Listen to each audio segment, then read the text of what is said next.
Since then, we've had the rise of e-commerce, and that has forced a fundamental shift.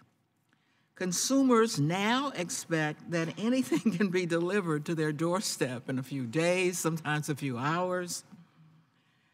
This amazing leap in only the 4 years since we had our last reauthorization comes at a cost.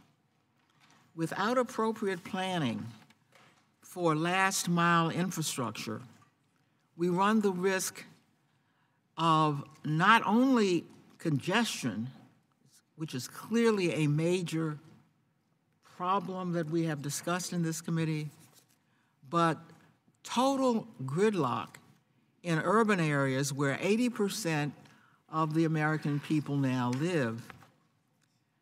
We will also hear testimony that freight is a significant and growing source of greenhouse gas emissions.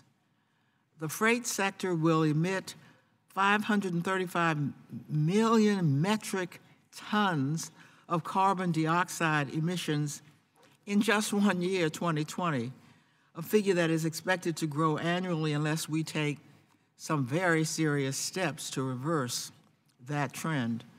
I am committed to looking at a range of solutions under the purview of this committee to move trucking towards zero emissions. It is already too late.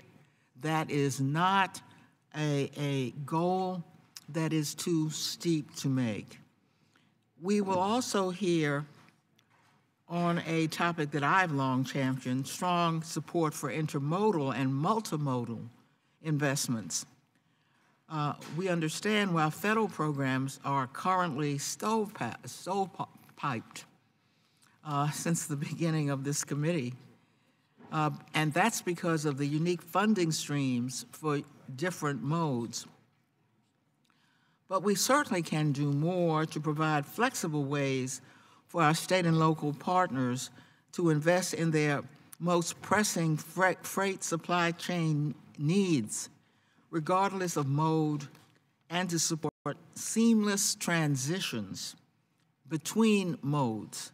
That nothing could be more important than not losing time going from one mode of transportation to another. In the last surface transportation bill, Congress laid the foundation for policies and resources to address the needs of our freight network.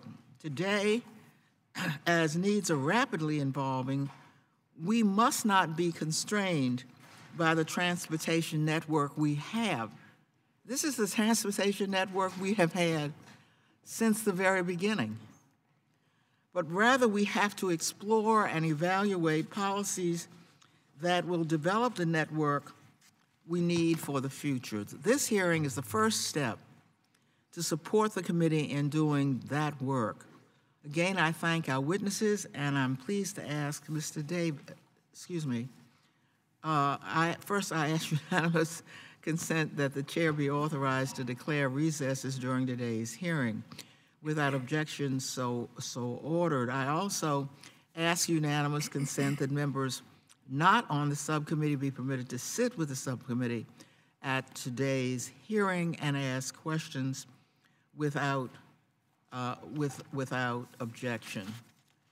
I will proceed now to ask our ranking member, Mr. Davis, for his opening statement. Thank you, Madam Chair, and I'd also like to thank Chairman DeFazio, Chairman Lipinski, and also our ranking member of the Rail Committee, Mr. Crawford, for having this joint hearing today. And it's a great opportunity